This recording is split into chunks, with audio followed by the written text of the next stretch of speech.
Thank you. तो आइए आज के इस सेशन को प्रार्थना के द्वारा आरंभ करते हैं। प्रभु, आपको धन्यवाद देना चाहते हैं फिर एक बार इस अवसर के लिए जो आपने दिए हैं आपके वचन को बांटने का। सहायता करे प्रभु कि मैं विश्वसनीयता से आपके वचनों को बांटूं, और प्रभु हमें आंखें दे देखने के लिए, और साथ ही साथ आपके वचनों को बुझने के लिए समझ दे। और प्रभु विशेषकर जिन सच्चाई को आज हम देखने जा रहे हैं, आपके सुसमाचार के संदेश के द्वारा आता सहभागिता और जो आनंद है प्रभु, अनुग्रह करे प्रभु, ताकि वैसा सहभागिता और आनंद हम सबों का जीवन में बने रहे। धन्यवाद के साथ हम सबों को आपके चरणों में सौंपते हैं। सारा आदर सम्मान और महिमा आप ही को देके विनती यीशु मसीह के महान नाम से मांगते हैं, आमीन। तो आज हम भाग 2 में आ पहुंचे हैं, यूहन्ना की पहले पत्रिका अध्ययन। भाग 2.2 मैंने दिया क्योंकि पिछले बार हमने पहला यूहन्ना 1 अध्याय 1 से 4 पद जो थे, इसका पहला पद को हमने देख लिए थे। आज हम फिर से संपूर्ण पदों को एक साथ पढ़ेंगे, ताकि इन पदों को इनके अपने संदर्भ में हम समझ पाए। वचनों को पढ़ना चाहूंगा। पहला यूहन्ना का पत्री 1 अध्याय 1 से लेके 4 पद। जो आदि से था, जिसे हमने सुना और जिसे अपनी आंखों से देखा, वरन जिसे हमने ध्यान से देखा और हाथों से छुआ, उस जीवन के वचन के विषय में। यह जीवन प्रकट हुआ और हमने उसे देखा और उसकी गवाही देते हैं, और तुम्हें उस अनंत जीवन का समाचार देते हैं जो पिता के साथ था और हम पर प्रकट हुआ। जो कुछ हमने देखा और सुना है उसका समाचार तुम्हें भी देते हैं, इसलिए कि तुम भी हमारे साथ सहभागी हो, और हमारी यह सहभागिता पिता के साथ और उसके पुत्र यीशु मसीह के साथ है। और ये बातें हम इसलिए लिखते हैं कि हमारा आनंद पूरा हो जाए। जो हेडिंग को हमने पिछले बार रखे थे वो था परमेश्वर के अनंत एवं जीवित वचन का वास्तविकता, विशेषता और निश्चयता। और इस हेडिंग के अंदर में हमने कुछ आउटलाइंस या रूपरेखाओं को रखे थे, जिनमें से पहला 2 विषय को हम लोगों ने देख लिए थे, जो कि है परमेश्वर के जीवित वचन अनंत एवं अपरिवर्तनीय है, जिसे हम पहला यूहन्ना का पत्री 1 अध्याय 1 पद का पहला भाग में देख पाते हैं। और जो दूसरा विषय को हमने पिछले बार देखे थे वो था परमेश्वर के जीवित वचन वास्तविक एवं ऐतिहासिक है, जिसे भी हम पहला यूहन्ना के पत्री 1 अध्याय 1 पद के दूसरा भाग में देख पाते हैं इन सच्चाइयों को। और जिन 3 सच्चाइयों को आज हम देखने जा रहे हैं, उसे हम उनमें से पहला है परमेश्वर के जीवित वचन का अभिव्यक्ति या फिर प्रकटीकरण, मैनिफेस्टेशन, और उसके घोषणा, जिसे हम पहला यूहन्ना का पत्र 1 अध्याय 2 से 3 पद का पहला भाग में देख पाते हैं। फिर हम देखने जा रहे हैं परमेश्वर के जीवित वचन के साथ और उसके द्वारा आता सहभागिता के विषय में, जिसे हम पहला यूहन्ना का पत्र 1 अध्याय 3 पद के दूसरे भाग में देख पाते हैं। और फिर आखिरकार आज के हिस्सा में हम जो देखने जा रहे हैं वो है परमेश्वर के जीवित वचन के द्वारा सच्चा और पूर्ण आनंद के विषय में, जिसे हम पहला यूहन्ना का पत्री 1 अध्याय 4 पद में देख पाते हैं। जस्ट रिकैप के लिए, पिछले बार जिन 2 विषयों को हमने देखे थे, परमेश्वर के जीवित वचन अनंत एवं अपरिवर्तनीय है, जिसे हम पहला यूहन्ना 1 अध्याय 1 पद के पहला भाग में देखे थे, जब हम देख रहे थे कि उस जीवन के वचन के विषय में जो आदि से था, जिससे यह पुष्टि हो जाता है कि यह वचन जो है वो अनंत है एवं साथ ही साथ वो अपरिवर्तनीय है। वो आदि से वैसे ही रहे हैं, वो समय समय में बदल नहीं गए हैं। और साथ ही साथ हमने पिछले बार देखे थे कि परमेश्वर के जीवित वचन वास्तविक एवं ऐतिहासिक है, जिसे भी हम पहला यूहन्ना का पत्री 1 अध्याय 1 पद के दूसरे भाग में देख पाते हैं, जहाँ लिखा हुआ है जिसे हमने सुना और जिसे अपनी आंखों से देखा, वरन जिसे हमने ध्यान से देखा और हाथों से छुआ। ये सारा वास्तविकता है, उस जीवित वचन का वास्तविकता, उसका सच्चा है कि वो वाकई में देह धारण होकर मनुष्य है। इसे और उनके ऐतिहासिकता को भी देख पाते, क्योंकि एक समय ऐसा था मनुष्य के इतिहास में जब मनुष्य इंसान बन के आए, गॉड मैन बन के, ईश्वर मनुष्य बन के आए, जिसका गवाह यूहन्ना लोग थे और उस समय के लोग जिन्होंने यीशु मसीह को देखे। तो ये पदे हमें परमेश्वर के जीवित वचन का वास्तविकता और उसके ऐतिहासिकता की ओर इशारा करता है और उसकी पुष्टि करता है। तो आइए आगे बढ़ते हैं। तीसरा विषय परमेश्वर के जीवित वचन का अभिव्यक्ति, यानी कि उसका प्रकटीकरण या फिर मैनिफेस्टेशन जिसे हम कहते हैं, और उनकी घोषणा को आज हम देखेंगे, जिसको हम पहला यूहन्ना का पत्री 1 अध्याय का 2 और 3 पद के पहले भाग में देख पाते हैं। मैं इन वचनों को पढ़ना चाहूंगा। यह जीवन प्रकट हुआ और हमने उसे देखा और उसकी गवाही देते हैं, और तुम्हें उस अनंत जीवन का समाचार देते हैं जो पिता के साथ था और हम पर प्रकट हुआ। जो कुछ हमने देखा और सुना है उसका समाचार तुम्हें भी देते हैं। पहला लाइन हमसे यह कहता है कि यह जीवन प्रकट हुआ, यानी कि यहाँ पे प्रकटीकरण का बात हो रहा है। जिस जीवन के बारे में यूहन्ना इसके पहले पदों में चर्चा करते हैं, वो प्रकट होते हैं, मतलब वो मैनिफेस्ट होते हैं, वो देहधारित होके इस पृथ्वी में आते हैं। और एक बार हम यहाँ देख पाते हैं मसीह, यानी कि प्रभु यीशु मसीह का देह धारण का वास्तविकता को, कि वो बाइबल का त्रिएक परमेश्वर के जो दूसरा व्यक्ति है वो ईश्वर मनुष्य, he became a God man, यह जीवन प्रकट हुआ। तो इस यहाँ पे हम इस जीवन का प्रकटीकरण, जहाँ पे इस प्रकटीकरण के द्वारा हम फिर से एक बार उसके वास्तविकता और उसके ऐतिहासिकता को देख पाते हैं। वास्तविकता मतलब वो सच में वो आए, ऐतिहासिकता मतलब मनुष्य के इतिहास में एक समय ऐसे थे जब वो वाकई में इस पृथ्वी में थे। यूहन्ना और बाकी प्रेरित और विश्वासियों के लिए यह कैसा संभव हुआ कि जो आदि से था, है ना, जो आदि से था, जो अनंत और अपरिवर्तनीय है, उसे सुन, समझ और देख और ध्यान से देख पाए। How was it possible? यह कैसा संभव हुआ प्रेरितों के लिए और साथ ही साथ उस समय के अन्य विश्वासियों के लिए भी, कि उन्होंने यह परमेश्वर का जो जीवित वचन है, जो आदि से रहे, उसे वो लोग सुन पाए, समझ पाए, देख पाए, ध्यान से देख पाए। यूहन्ना कहता है हमने छुआ भी। So how was it possible कि ये सारे सच्चाई संभव हो पाए? क्योंकि यूहन्ना हमसे कहता है कि जो अनंत और अपरिवर्तनीय जीवन का वचन और जो जीवन है वो प्रकट हुआ, because he has manifested himself. It was possible for them to listen, उससे सुन पाना, समझ पाना, देख पाना, ध्यान से देख पाना, छू पाना। कैसा संभव रहा उनके लिए? बिकॉज क्योंकि जो अनंत, जो आदि से था, जो अनंत और अपरिवर्तनीय जीवन का वचन है, जो जीवन है, वो प्रकट हुआ। He has manifested himself, उन्होंने अपने आप को प्रकट किया। ठीक है, यह जीवन प्रकट हुआ। ना ही केवल यह जीवन प्रकट हुआ, लेकिन गौर कीजिए, यूहन्ना कहता है हम पर यह प्रकट हुआ। ठीक है, in this verses you C,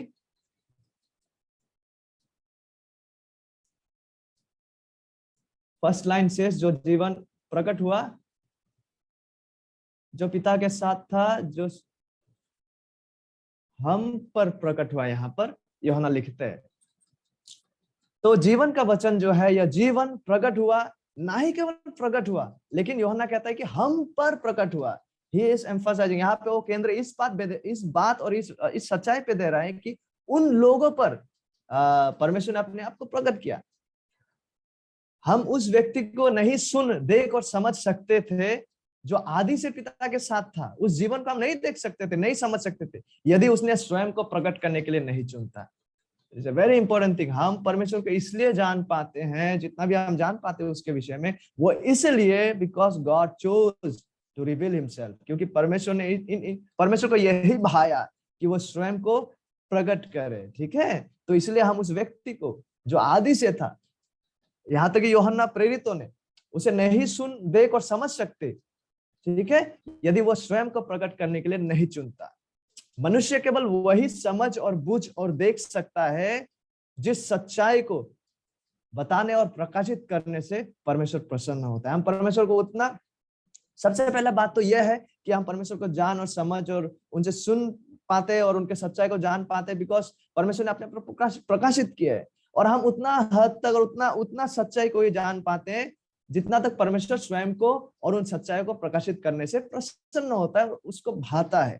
it is a very important and crucial point कि हम परमेश्वर को इसलिए नहीं जान पाते क्योंकि हम प्रयास कर रहे हैं सारा प्रमाणों के द्वारा परमेश्वर को जानने के लिए। नो हम परमेश्वर को जान इसलिए पाते हैं, जो भी लोग जान पाते, because God has chosen to reveal himself, क्योंकि परमेश्वर ने अपने आप को उसके दया में आकर, ठीक है, उनको यही भाया कि वो स्वयं को प्रकाशित करे, स्वयं को प्रकट करे। यदि परमेश्वर प्रकट नहीं करता, no man would have known him, कोई व्यक्ति उन्हें नहीं जान पाता। सो जब हम परमेश्वर, बाइबल का परमेश्वर को जानने का बात को करते हैं, वो इसलिए नहीं कि हम प्रयास कर रहे हैं उन्हें जानने के लिए, वरन प्राथमिक रूप से, बुनियादी रूप से यह कि वो जीवन ने अपने आप को प्रकट किया और वो हम पर प्रकट हुआ। और जीवन का वचन का प्रकटीकरण का सच्चाई, ठीक है, कि यह जीवन जो प्रकट हुए, यह प्रकटीकरण का जो सच्चाई, जीवन का प्रकटीकरण, या फिर सिंपल भाषा में परमेश्वर जो मनुष्य बना है, देहधारी हुए, इस प्रकटीकरण का जो सच्चाई है, यह सच्चाई जो है वो यूहन्ना का गवाह बनने और उसका प्रचार करने का आधार बन जाता है। ठीक है, when God had revealed himself in such a way, तो यह सच्चाई जो है that God became God man, कि परमेश्वर ईश्वर मनुष्य बन गए, यह वास्तविकता यूहन्ना का गवाह बनने और प्रचार करने, इस सुसमाचार का ऐलान करने का आधार बन जाता है। इसी बातों को हम पहला यूहन्ना में देख पाते, एक अध्याय जिन पदों का भी हम पढ़ रहे थे, गौर से देखिएगा, यह जीवन प्रकट हुआ और हमने उसे देखा। वो प्रकट हुए इसलिए हमने उसे देखा और उसकी गवाही देते हैं। दिस मैनिफेस्टेशन, परमेश्वर का अपने आप को प्रकट करना, वो आधार बन जाता है जिसकी वजह से हम उसकी गवाही देते हैं। जॉन सेज, और आगे, और तुम्हें उस अनंत जीवन का समाचार देते हैं जो पिता के साथ और हम पर प्रकट हुआ। उसका प्रकटीकरण, ठीक है, वो आधार है, वो हम पर प्रकट हुआ। जो कुछ हमने देखा और सुना है, उसका समाचार तुम्हें भी देते हैं। तो जीवन का वचन का प्रकटीकरण का जो सच्चाई है, वो यूहन्ना का और बाकी प्रेरितों का गवाह बनने और प्रचार करने का आधार या बेसिस बन जाता है। जो हम पर प्रकट हुआ वो हम तक ना रहा, लेकिन उसका समाचार तुम्हें भी देते हैं। दैट्स व्हाट जॉन सेज, अर्थात तुम्हारे पास उस सुसमाचार का घोषणा और प्रचार या ऐलान हम करते हैं। हमारा प्रेरित यूहन्ना इस प्रेरित घोषणा को दो प्रकार से, इस प्रेरित घोषणा का दो प्रकार से वर्णन करता है। वो कहता है कि वो गवाही देते हैं और साथ ही साथ उसका समाचार देते हैं। और प्रेरित यूहन्ना के लिए जीवन का वचन का सत्य का गवाही देना और उसका समाचार को घोषणा करना, ठीक है, बोथ ऑफ दिस थिंग्स, कि गवाह बनना और उस संदेश का, उस समाचार का घोषणा करना, ये दोनों ही बातें जो था, ठीक है, ये कोई विकल्प, it was not an option, ये कोई विकल्प या सुझाव नहीं था, वरन यह उसके लिए एक आदेश था कि वो उसे पालन करे। ठीक है, जीवन का वचन का सत्य जो है, इस संदेश का, इस समाचार का गवाह बनना और इसका गवाह देना और इस समाचार का घोषणा करना, उनके लिए कोई ये विकल्प का बात नहीं था कि करने से भी चलेगा, नहीं करने से भी चलेगा। No, it was not an option, ये कोई सुझाव भी नहीं था उसके लिए कि तुम कर सकते हो अगर चाहो। नो, वरन उसके लिए यह आदेश था, it was a command for him that needed to be obeyed, जिसका पालन किया जाना चाहिए। और उस संदेश का सामग्री, इस संदेश, जिस समाचार को घोषणा करने का यूहन्ना बात करते हैं, इसका सामग्री या सत्य का देह में से घटाया या जोड़ा नहीं जाना चाहिए और नहीं जा सकता। ये एक ऐसा संदेश है जिसके साथ हम मिलावटी नहीं कर सकते।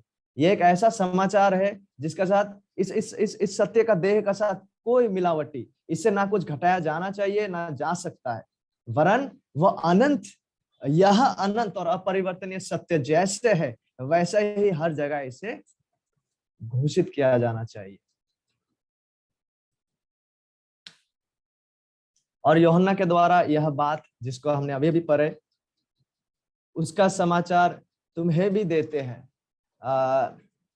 तुम्हें भी देते हैं। ये जो प्रोक्लेमेशन है, हालांकि हिंदी में थोड़ा लंबा है, तुम्हें भी देते हैं इस तरह से आ जाता है, बट जो प्रोक्लेमेशन, जो घोषणा, जो ऐलान की बात यूहन्ना कर रहे हैं यहाँ पे, तो यहाँ पे मुख्य रूप से विषय केवल यह नहीं है कि किसको यह समाचार दिया जा रहा है। ऑब्वियसली यह समाचार किसी को दिया जा रहा है, उसके श्रोताओं को, लेकिन बात केवल वहां तक सीमित नहीं है।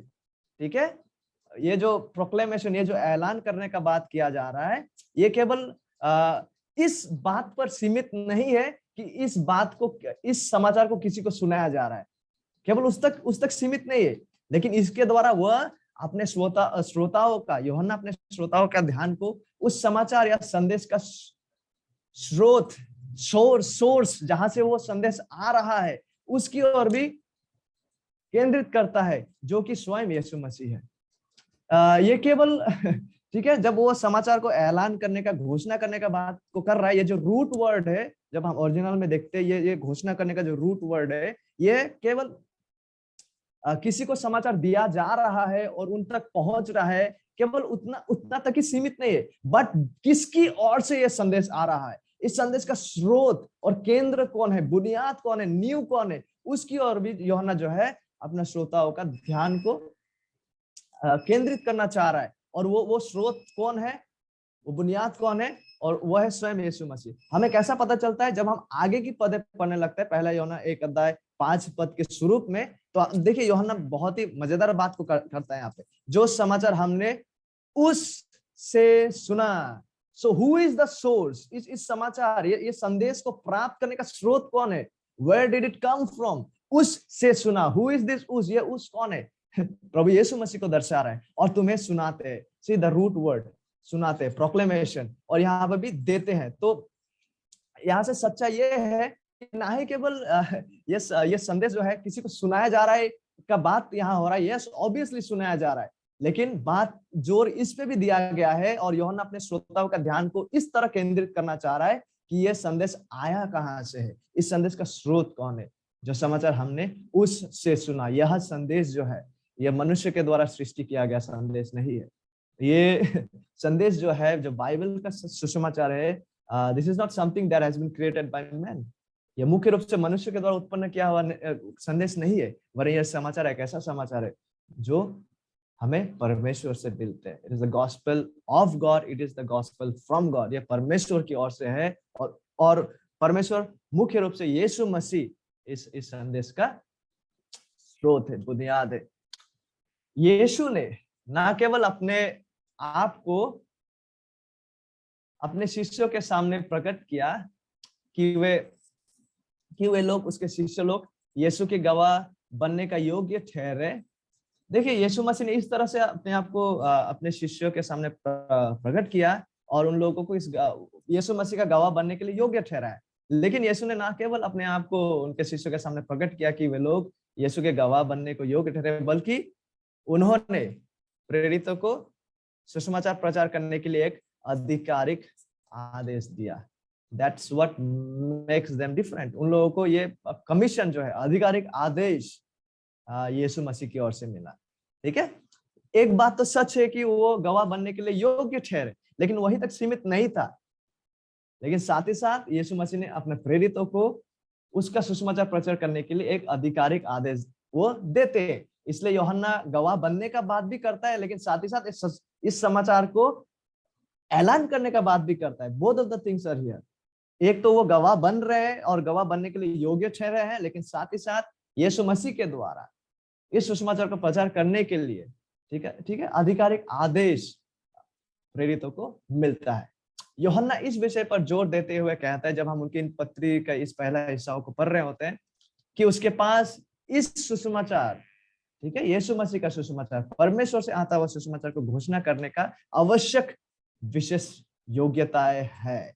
उसके पास वो आवश्यक विशेष योग्यताएं है, और प्रभु यीशु मसीह ने उसे इस सुसमाचार का घोषणा करने के लिए विश्वास योग्य ठहराया है। उन्होंने प्रभु यीशु मसीह को सुनने और उसे देखने और छूने के बाद वह अब यीशु मसीह की गवाही देते हैं। वो इस योग्य ठहराया गया इन सारे तमाम सत्यों के द्वारा कि वो यीशु मसीह के गवाह बने, और साथ ही साथ यीशु मसीह से कमीशन या यीशु मसीह से आदेश प्राप्त करने के बाद वह अधिकार के साथ सुसमाचार की घोषणा करता है। ठीक है, अब यह बहुत ही महत्वपूर्ण विषय है। सच्चा शास्त्र सम्मत ईसाई संदेश, सच्चा बाइबल आधारित ईसाई संदेश जो है, यानी यीशु मसीह का संदेश, यीशु मसीह का सुसमाचार जो मसीहियों को दिया गया, ठीक है, वो संदेश और ये जो समाचार है, ये कोई काल्पनिक या दार्शनिक फिलोसॉफिकल अनुमान नहीं है। ठीक है, ये जो सच्चा ईसाइयत का जो संदेश है, जिसे हम दूसरों के साथ बांटते हैं, जो संदेश हम तक भी पहुंचा है प्रेरितों के द्वारा, ये संदेश जो है, ये समाचार जो है, ये कोई काल्पनिक या दार्शनिक, ठीक है, इमेजिनरी और फिलोसॉफिकल अनुमान नहीं है, ना ही यह एक अस्थायी सुझाव है, ना ही धार्मिक विचारों में एक नैतिक योगदान है। नो, बल्कि उन लोगों द्वारा आत्मविश्वास से पुष्टि की गई है, जिनके सच्चा अनुभव, जिन लोगों का सच्चा अनुभव और जिन लोगों को ने जो प्राप्त किया हुआ कमीशन यीशु मसीह द्वारा आदेश प्राप्त करने के द्वारा उन्हें इसे बनाने और इसे ऐलान करने के लिए योग्य ठहराया गया।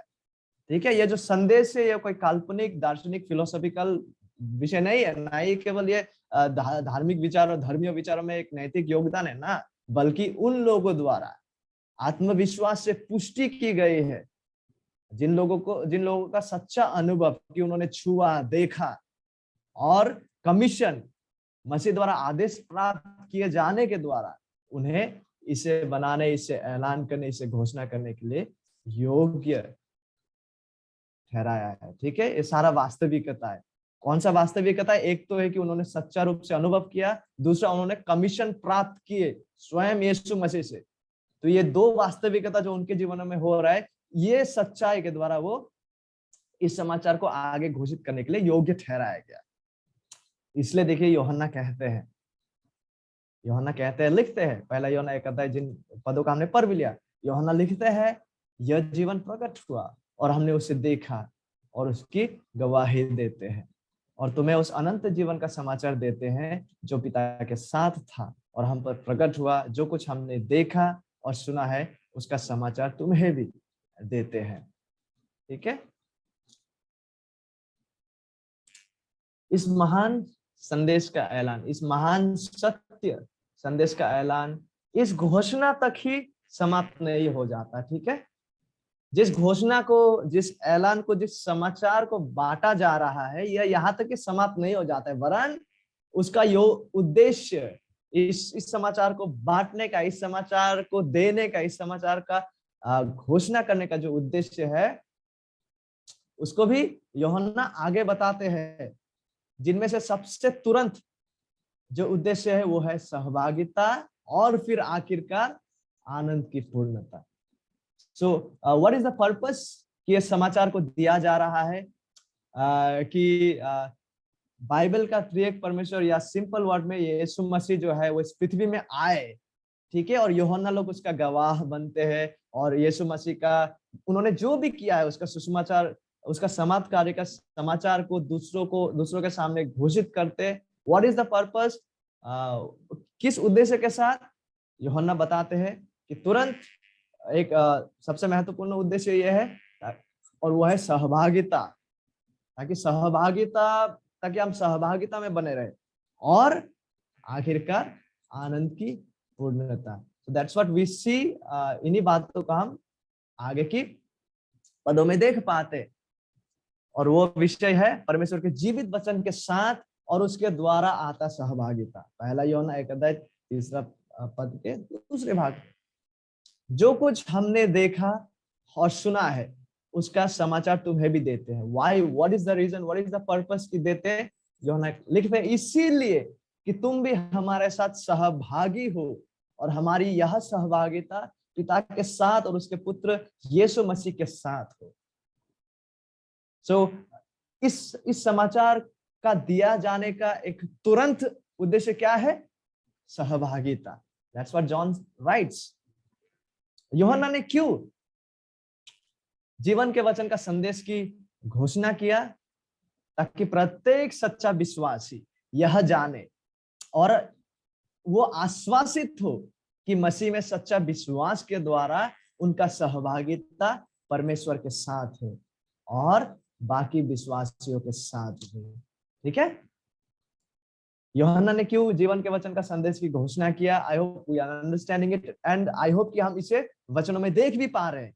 क्यों? ताकि प्रत्येक सच्चा विश्वासी यह जाने so that they know it and be assured, और आश्वासित हो कि मसीह में सच्चा विश्वास के द्वारा उनका सहभागिता परमेश्वर के साथ है और साथ ही साथ बाकी विश्वासी भाई बहनों के साथ। और ये जो सहभागिता शब्द को हम यहाँ पाते, ये सहभागिता शब्द का अर्थ है एक ही उद्देश्य या जीवन से पारस्परिक या आपसी रूप से भाग लेना या सहभागी होना। ठीक है,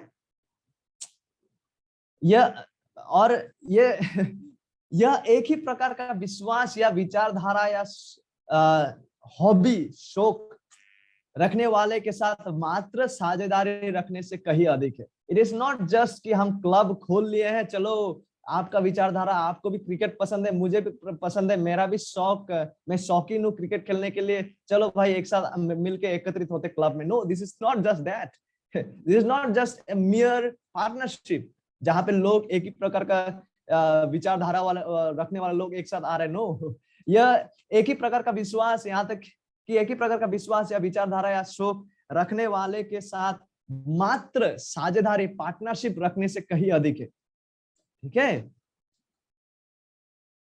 वरन यह आत्मा में जो एक है उनमें आपसी जीवन और प्रेम को दर्शाता है। बिकॉज ऐसा तो हजारों लोग इस पृथ्वी में है जो कहीं ना कहीं क्लब्स में एकत्रित होते हैं, एक दूसरे से मिलते हैं, वार्तालाप करते हैं, एक ही विचारधारा रखने वाला लोग आते हैं एक साथ, जगह जगह में वो मिलते हैं।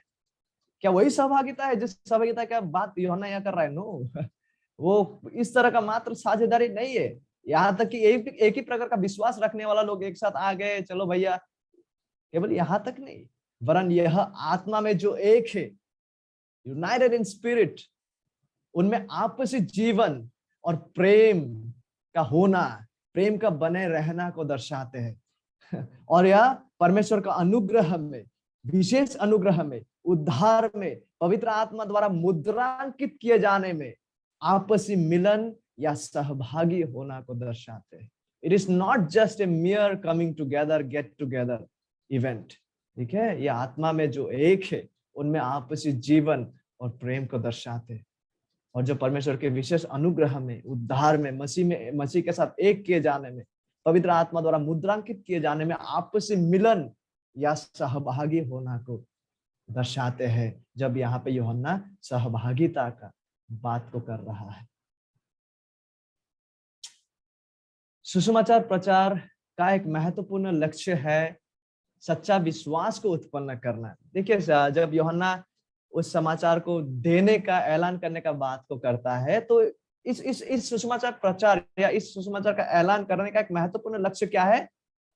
ताकि वो सच्चा विश्वास को उत्पन्न करे, जो विश्वास मसीह पर, यीशु मसीह, बाइबल का यीशु मसीह पर उद्धार के लिए भरोसा करता है। यह विश्वास जब हम में आता है, क्या होता है? हम उद्धार के लिए अन्य और कहीं भरोसा नहीं करते। Nothing in my hands I bring, simply to the cross of Christ I cling. विश्वास क्या करता है? मसीह पर, यीशु मसीह पर संपूर्ण रूप से उद्धार के लिए भरोसा करता है।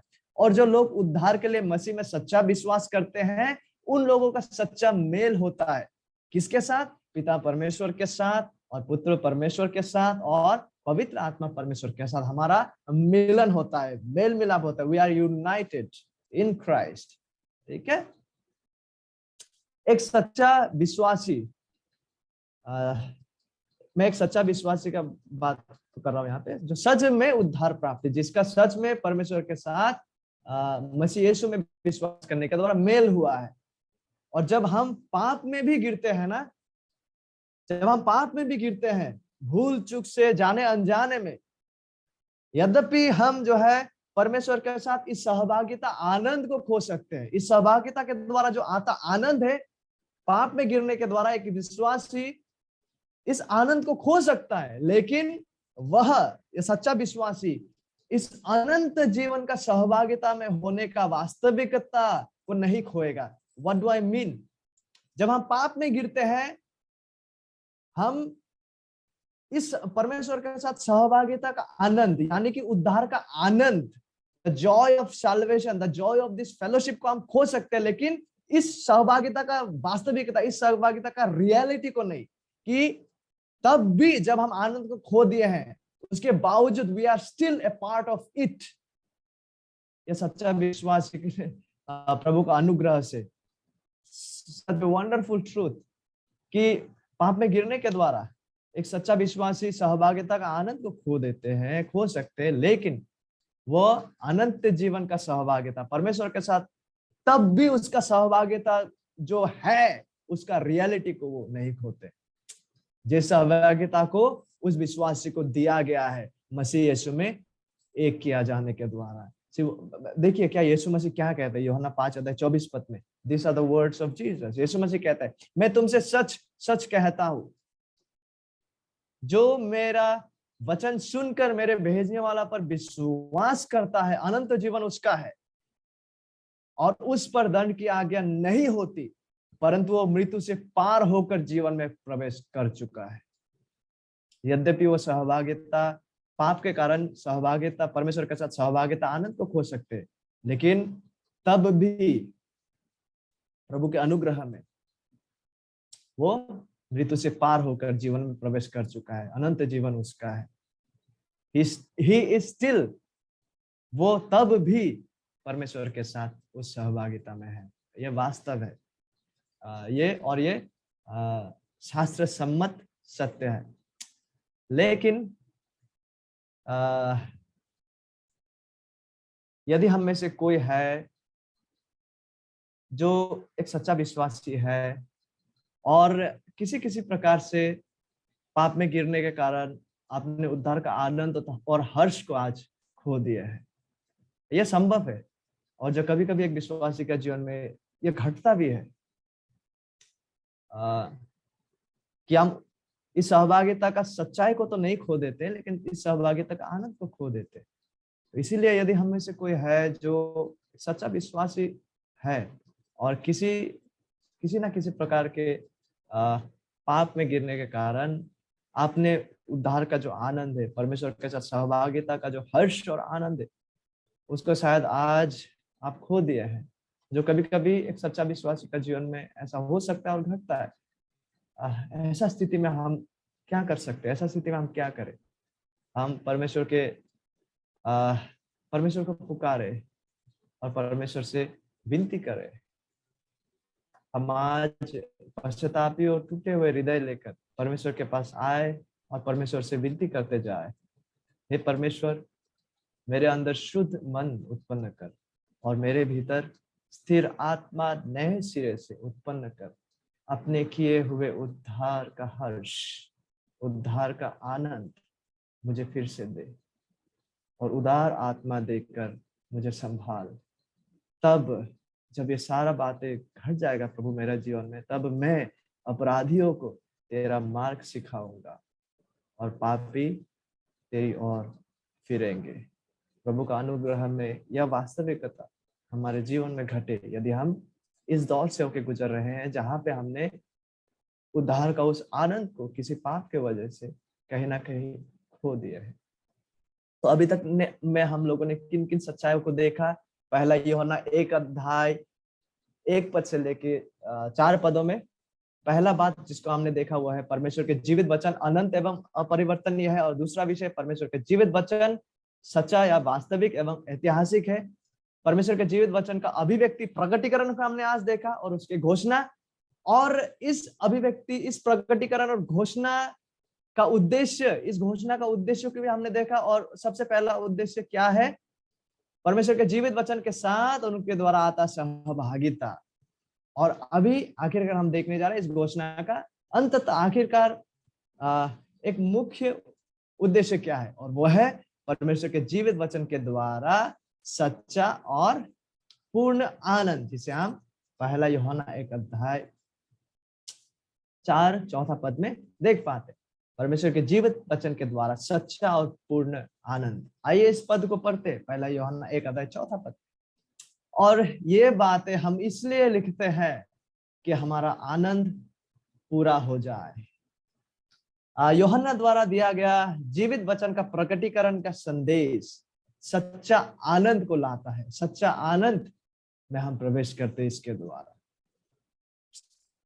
इससे पहले कि हम सच्चा आनंद के विषय में देखें, संसार भी एक प्रकार का आनंद का परिभाषा को हमारे सामने रखते हैं। और मैं गूगल से इन सारा बातों को देख रहा था कि आनंद का जो डेफिनेशन है, परिभाषा गूगल से और जो डिक्शनरीज हमारे पास अवेलेबल है उनमें भी कुछ तरह का परिभाषा डेफिनेशन को दिया गया। और वो क्या है?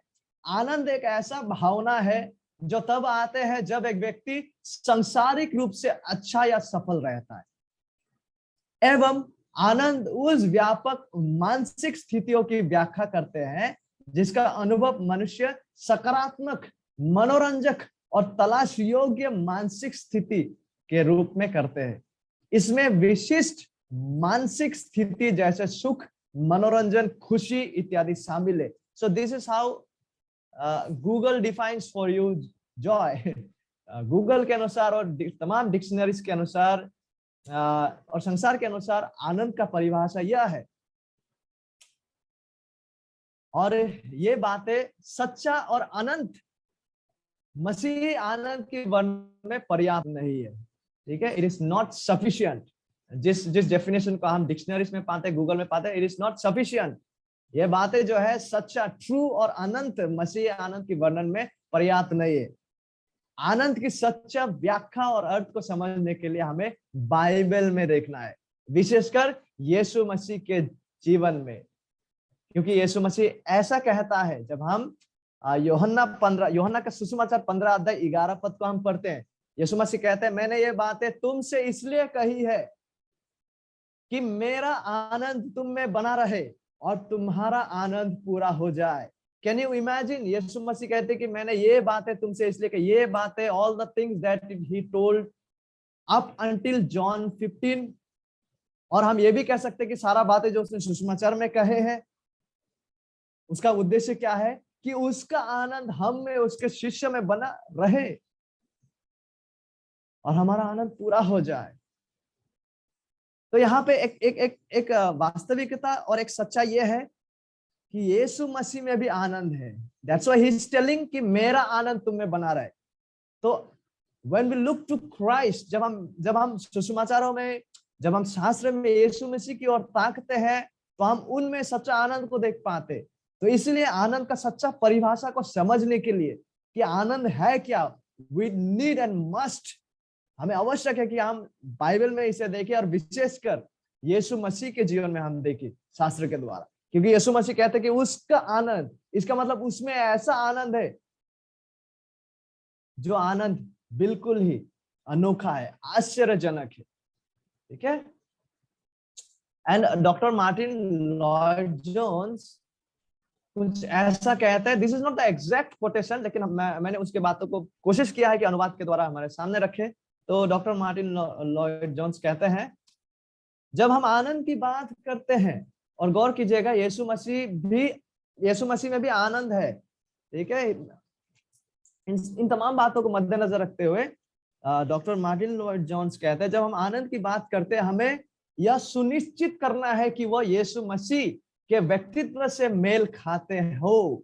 संपूर्ण संसार ने कभी भी ऐसा व्यक्ति को नहीं देखा जो आनंद को उस रीति से जानते हो जैसे हमारा प्रभु यीशु मसीह। How explicit! संपूर्ण संसार ने कभी भी ऐसा व्यक्ति को कभी भी नहीं देखा जो आनंद को उस रीति से जानते हो और जिसमें आनंद उस रीति से बना हुआ है जैसे हमारा प्रभु यीशु मसीह में। लेकिन गौर करने वाला बात है, उसके बावजूद यूहन्ना 53 अध्याय 3 पद हमसे कहता है, वो तुच्छ जाना जाता और मनुष्य का त्यागा हुआ था। वह दुखी पुरुष था, रोग से उसकी जान पहचान थी और लोग उससे मुंह फेर लेते थे। That's why जब हम आनंद की बात करते हैं, it is not merely related, वो केवल सांसारिक चीजों से जुड़ा हुआ नहीं है, मुख्य रूप से सांसारिक चीजों से जुड़ा हुआ नहीं है, या फिर हमारा दुख तकलीफ दूर होना, कमना, घटना से जुड़ा हुआ नहीं है। That's why जब हम आनंद की बात करते हैं, इन तमाम बातों के भी हमें ध्यान में रखना है कि यीशु मसीह जैसा कोई व्यक्ति था ही नहीं जिन्होंने आनंद को उस तरह से देखा हो, जिसके पास आनंद उस रीति से है और जो आनंद को उस रीति से जानते हैं, उसके बावजूद यीशु मसीह तुच्छ जाना जाता और मनुष्य का त्यागा हुआ था। तो Joy is not necessarily the absence of sorrow, इसलिए आनंद का होना एक विश्वासी का जीवन में जरूरी नहीं है कि दुख तकलीफ दर्द मिटेगा, मतलब जिसका जीवन में नहीं है वही आनंदित व्यक्ति है। नो, इसलिए संपूर्ण परिभाषा को समझने के लिए we need to look to Christ.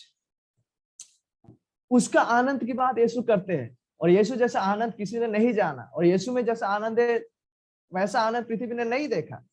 उसके बावजूद यीशु त्यागा हुआ व्यक्ति था, वो दुखी पुरुष था, रोग से उसकी जान पहचान था, और लोग उससे मुंह फेर लेते थे। So when we talk about joy, जब हम सच्चा मसीह आनंद की बात करते हैं तो हमें यीशु मसीह का संपूर्ण जीवन उसकी ओर हमें ताकना है और समझने का प्रयास करना है, और इन सब बातों को भी कंसिडर करना है।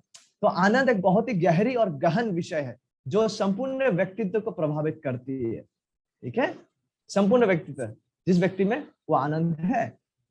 दूसरे शब्दों में वो केवल एक ही है जो सच्ची आनंद दे सकती है, और वो है प्रभु यीशु मसीह की ओर ताकते रहना और विश्वास पूर्वक उसका ध्यान करते जाना कि यीशु मसीह की व्यक्ति में मेरा संतुष्टि और तृप्ति है। इस रूप से उसको ताकते जाना, इस रूप से ध्यान से उसको देखते जाना कि यीशु मसीह मेरे लिए पर्याप्त है, यीशु मसीह जीवन का रोटी है, उसमें आने के द्वारा मेरा सच्चा संतुष्टि और तृप्ति है। वह और उसके महान उद्धार में संपूर्ण व्यक्तित्व शामिल है, और उसमें यीशु मसीह में मैं पूर्ण हूं। चाहे क्यों ना मैं इस पृथ्वी में जैसा भी परिस्थिति में जाऊं क्यों ना। दूसरे शब्दों में आनंद प्रभु यीशु मसीह को जानने, उसके ज्ञान और समझ के प्रति एक व्यक्ति की प्रतिक्रिया है। Joy is the result of truly knowing and growing in knowing the Lord Jesus Christ. आनंद जो है वो किस चीज का प्रतिफल है? यीशु मसीह को सच्चा रीति से जानना और उसे जानने में बढ़ने के द्वारा जो परिणाम में आते हैं, उनमें से एक बहुत ही महत्वपूर्ण परिणाम आनंद है। जब हम विश्वास पूर्वक ध्यान से यीशु मसीह की ओर ताकते जाते हैं, उसे देखते जाते हैं, और इस महत्वपूर्ण अंत आनंद की पूर्णता, जिसकी बात को यूहन्ना भी कर रहे हैं, पहला यूहन्ना का पत्री 1:4 में। तो इस महत्वपूर्ण अंत या फिर आनंद की पूर्णता के लिए जो आदि से था, जब हम पहला यूहन्ना 1 देखते हैं, जो आदि से था वह समय प्रकट हुआ, यानी कि यीशु मसीह जो अनंत काल पहले से ही है, वह समय में इस पृथ्वी में आते हैं, वो मनुष्य रूप धारण करते हैं, और जो कुछ यीशु मसीह के प्रेरितों ने सुना, देखा और छुआ, उन्होंने हमें घोषित किया है। और प्रेरित घोषणा का बुनियाद, प्रेरित घोषणा या फिर यूहन्ना लोगों का घोषणा का बुनियाद अनंत एवं अपरिवर्तनीय जीवन का वचन की ऐतिहासिक प्रकटीकरण था, जिसका बात को तब भी कहा गया है कि उनके घोषणा का बुनियाद क्या है? उनके घोषणा का बुनियाद है यीशु मसीह का ऐतिहासिक प्रकटीकरण, जिस घोषणा का उद्देश्य था और है विश्वासियों का। और इस घोषणा का उद्देश्य क्या था और है? विश्वासियों का एक दूसरे के साथ सहभागी होना, यह एक उद्देश्य है। ठीक है, please try to understand this. ठीक है, जो प्रेरित घोषणा है, जिस सुसमाचार का प्रचार को बाइबल में किए जाते, उसका बुनियाद क्या है? उसका बुनियाद है यीशु मसीह का प्रकटीकरण। समय में जब यीशु मसीह देहधारी होकर इस पृथ्वी में आते हैं और उनका समाप्त उद्धार का कार्य को करते हैं, तो उनका प्रकटीकरण वो बुनियाद है। We don't make up a story, वो सच्चाई, वो बुनियाद, उस घोषणा का बुनियाद है।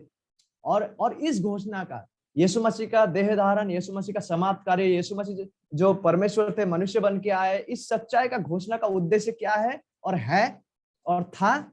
विश्वासियों का एक दूसरे के साथ सहभागी होना, सहभागिता। और यह सहभागिता जो है वो पिता और पुत्र यानी कि परमेश्वर के साथ सहभागिता पर आधारित है, जो आखिरकार आनंद की पूर्णता को लाती है। ठीक है, और यूहन्ना चाहता है कि उसका श्रोताए इस सच्चा और अनंत आनंद को पाए और अनुभव करते जाए इस आनंद को, जो आनंद मसीह के वास्तविकता को समझकर, ठीक है, मसीह यीशु के सच्चाई को समझकर उसके सुसमाचार का संदेश को विश्वास कर परमेश्वर के साथ एवं एक दूसरे के साथ सहभागी होने के द्वारा आता है। यूहन्ना चाहते हैं, मैं दोबारा इसे दोहरा रहा हूं ताकि हम इस बात को और अच्छे से जान ले। यूहन्ना चाहते हैं कि उसका श्रोता है, जो भी उसे सुन रहे हैं, जो भी उसके पत्र को पढ़ रहे हैं उस समय और आज हम लोग जो यीशु मसीह में विश्वास करते और विश्वास करने जा रहे, ठीक है, इस सच्चा और अनंत आनंद को पाए और इसे अनुभव करते जाए। ये आनंद को, जो आनंद मसीह के सच्चाई को समझकर, मसीह के संदेश को विश्वास करके परमेश्वर के साथ और एक दूसरे के साथ सहभागी होने के द्वारा आता है। तो यह आनंद कैसा आता है? यीशु मसीह को पहचान कर, उन्हें जानकर, समझकर, उनमें सच्चा विश्वास करने के द्वारा, परमेश्वर के साथ सहभागिता होने के द्वारा, फिर एक दूसरे के साथ भी सहभागी होने के द्वारा यह आनंद आते हैं। एक महत्वपूर्ण सवाल, क्या हमारे पास आज यह आनंद है जो यीशु की बाइबल आधारित सच्चाई को समझकर, उसके सुसमाचार को विश्वास कर, बाइबल का परमेश्वर के साथ सहभागिता एवं एक दूसरे के साथ सहभागिता में बने रहने के द्वारा आते हैं? Do we have this Joy?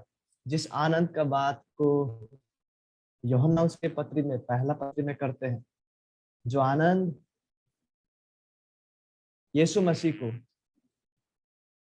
Bible सम्मत रीति से समझकर, उसे विश्वास कर, बाइबल का परमेश्वर के साथ सहभागिता और विश्वासियों का एक दूसरे के साथ सहभागिता में बने रहने के द्वारा आते हैं। Do we have this joy today?